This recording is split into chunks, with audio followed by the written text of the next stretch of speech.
ಮವ. ನಿನ್ ಬಾಯಿಂದ ನನ್ನ ಮಾವ ಅಂತ ಕರಿಬೇಡ. Sorry uncle. ಅಂದಂಗೆ ಏನ್ ಕೆಲಸ ಮಾಡೋದು ನೀನು? ಯಾವ ಜಾತಿ?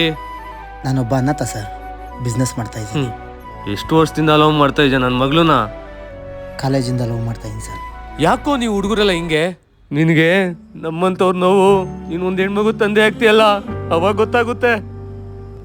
ಎಲ್ಲಾರು ಅನ್ಕೊಂತ ಇರ್ತಾರೆ ಮಗಳಿಗೆ ತಂದೆ ಕಂಡ್ರೆ ಭಯ ಅಂತ, ಆದ್ರೆ ಅವ್ರಿಗೆಲ್ಲ ಏನೋ ಗೊತ್ತು, ಒಂದ್ ಹೆಣ್ಣು ಎತ್ತಾದ್ಮೇಲೆ ಅದ್ರ ಹತ್ರಷ್ಟು ಭಯ ಒಬ್ಬ ತಂದೆ ಪಡ್ತಾ ಇರ್ತಾನ ಕಣೋ.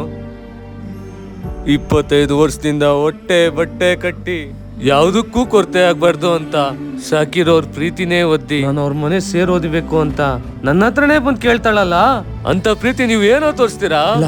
ಇಲ್ಲ, ನಿನ್ನಂತವ್ನ್ ನನ್ ಮಗ್ಳು ಕೊಡಲ್ಲ. ಯಾಕೆ ಕೋಪ ಬರ್ತಿದ್ಯಾ?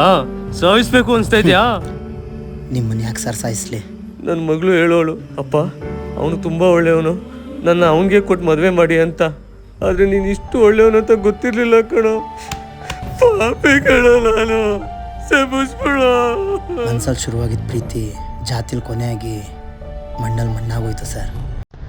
ಅದೃಷ್ಟ ಇದ್ದಿರೋ ಪಾಪಿ ನಾನು, ನೀವಲ್ಲ.